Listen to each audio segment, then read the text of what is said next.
Okay, good afternoon class. Myself Kritika. I'm lecturer at EC department in Meherchand Polytechnic College, Jalandhar. Today we will start with a new topic that is transducer,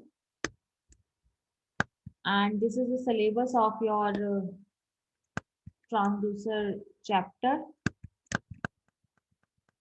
This is the second chapter of your syllabus, and transducer is the name of the new chapter. And the first topic is difference between active and passive transducer.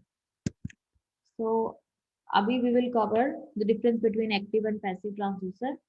सबसे पहले transducer होता क्या है, जो एक form of energy को दूसरे form of energy में कन्वर्ट कर दे। सबसे पहले हम ये बात करेंगे कि एक्टिव ट्रांसड्यूसर और पैसिव ट्रांसड्यूसर की डेफिनेशन क्या है। एक्टिव ट्रांसड्यूसर क्या होता है? एक्टिव ट्रांसड्यूसर वो होता है जो आउटपुट वोल्टेज या करंट की फॉर्म में जनरेट करता है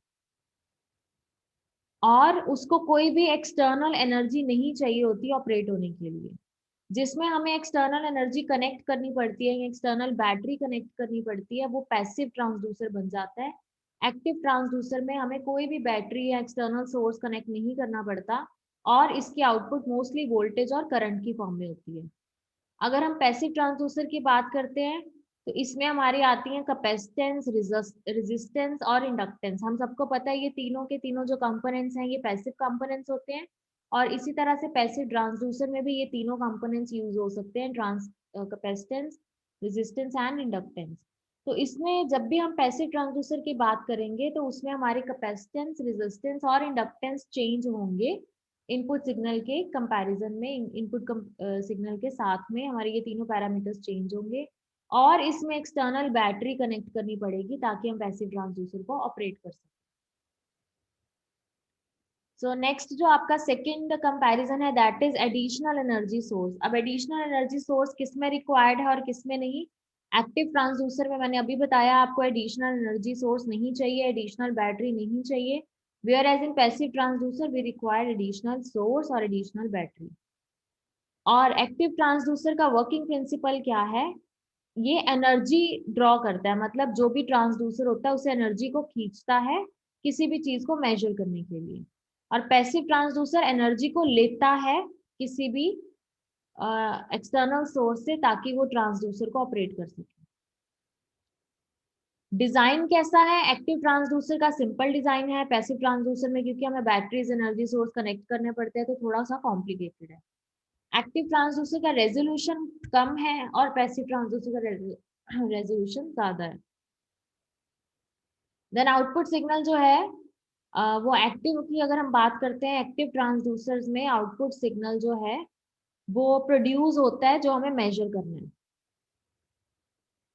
मतलब जो हमने सिग्नल को मेजर करना है वो क्या करता है, कोई ना कोई आउटपुट सिग्नल को प्रोड्यूस करता है। जैसे मैंने अभी आपको बताया एक्टिव ट्रांसड्यूसर में वोल्टेज और करंट प्रोड्यूस होते हैं एज अ आउटपुट।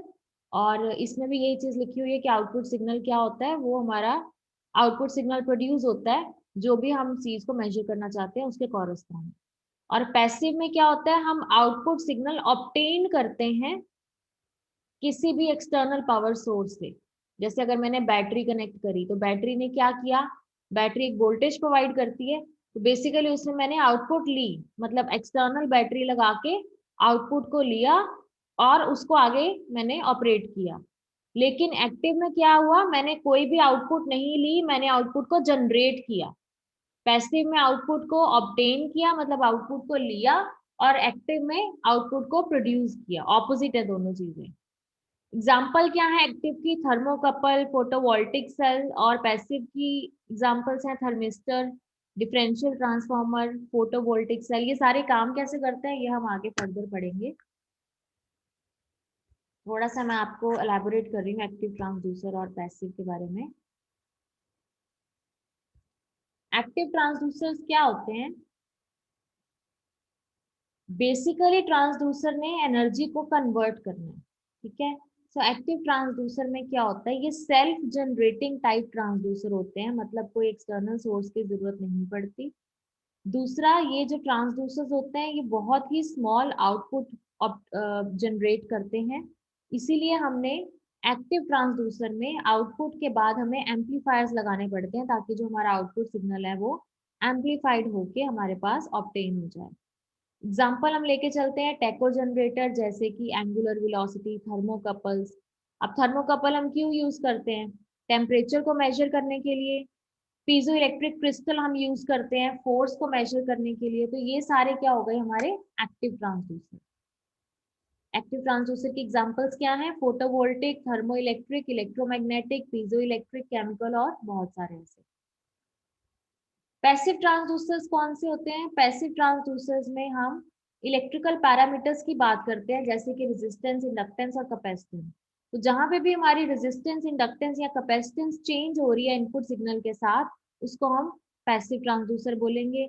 इसमें कोई भी एक्सटर्नल पावर या एक्सटर्नल एनर्जी की जरूरत नहीं, इसमें एक्सटर्नल पावर और एक्सटर्नल एनर्जी की जरूरत पड़ती है। इस ट्रांसड्यूसर के इलेक्ट्रिकल पैरामीटर्स जो हैं वो चेंज होते हैं, और इलेक्ट्रिकल पैरामीटर्स के चेंज होने से ही वोल्टेज और करंट और फ्रीक्वेंसी चेंज होती है। एग्जाम्पल इसकी रेजिस्टिव, कैपेसिटिव और इंडक्टिव ट्रांसड्यूसर। ये अभी आपको सुनने में लग रहा है कि कंफ्यूजिंग है या समझ में नहीं आ रहा होगा प्रॉपर। जब हम एक्टिव ट्रांसड्यूसर की एग्जाम्पल को अच्छे से पढ़ेंगे, उसके प्रिंसिपल को, उसकी वर्किंग को, उसकी कंस्ट्रक्शन को पढ़ेंगे, तो आपको क्लियर हो जाएगा कि पैसिव और एक्टिव में एक्चुअल डिफरेंसेस कहाँ पे आ रहे हैं।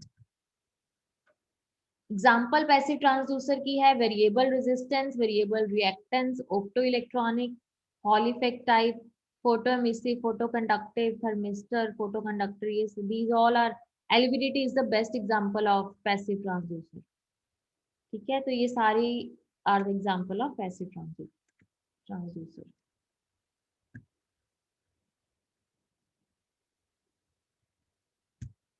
सो द फर्स्ट टॉपिक जो था difference between active and passive transducer with example, आज हमने वो कवर किया है। नेक्स्ट लेक्चर में हम पढ़ेंगे बेसिक रिक्वायरमेंट क्या है ट्रांसड्यूसर की, और ये जो सारे ट्रांसड्यूसर है ये हमने पढ़ने हैं, variable resistance type, capacitance type और इंडक्टेंस टाइप। इसके अलावा सॉलिड स्टेट, थर्मोकपल, थर्मोइलेक्ट्रिक, ये सब हम पढ़ेंगे। और जो मोस्टली आपके प्रैक्टिकल्स हैं वो इसी ट्रांसड्यूसर के बेसिस पे ही हैं। आपके लिस्ट ऑफ प्रैक्टिकल देखो। पहला प्रैक्टिकल था लोडिंग इफेक्ट, हमने कर लिया। लिमिटेशन ऑफ मल्टीमीटर हमने कर लिया है। नेक्स्ट ये फोटो डायोड का करेक्टरिस्टिक्स है, ये अभी हमने करना है, ये दो को छोड़ के। नेक्स्ट फिफ्थ प्रैक्टिकल से देखो स्ट्रेन गॉज की मेजरमेंट, टेम्परेचर की मेजरमेंट, ह्यूमिडिटी की measurement, linear and angular displacement की मेजरमेंट और डिस्टॉर्शन की मेजरमेंट। ये सारे के सारे आपके ट्रांसड्यूसर चैप्टर्स हैं। मतलब फिफ्थ से लेके नाइन्थ तक, फाइव जो आपके fifth six seven eight nine, five जो आपके प्रैक्टिकल्स हैं, ये फाइव प्रैक्टिकल इसी चैप्टर को बिलोंग करते हैं। तो जौन सा भी हम थ्रेटिकल पढ़ेंगे उसका हम प्रैक्टिकल भी करके देखेंगे कि किस तरह से किसके चेंज होने से कौन सी एनर्जी प्रोड्यूस हुई। ठीक है, तो ये एक इंटरेस्टिंग सा चैप्टर है, इसको हमने अच्छे से पढ़ना है और प्रैक्टिकली भी परफॉर्म करके देखना है।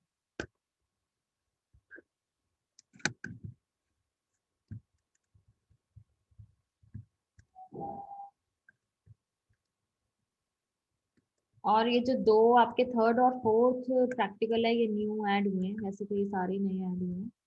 थर्ड और फोर्थ जो है ये ऑप्टिकल फाइबर कम्युनिकेशन सब्जेक्ट से ऐड हुआ है। सो ये दो हम लास्ट में करेंगे, पहले हम सारे के सारे ये ट्रांसड्यूसर वाले चैप्टर के रिलेटेड जो प्रैक्टिकल्स हैं, जैसे जैसे हम टॉपिक कवर करते जाएंगे वैसे वैसे मैं आपको बुलाऊंगी और आपने आके प्रैक्टिकल परफॉर्म करना है। ठीक है, thank you so much students for watching this video.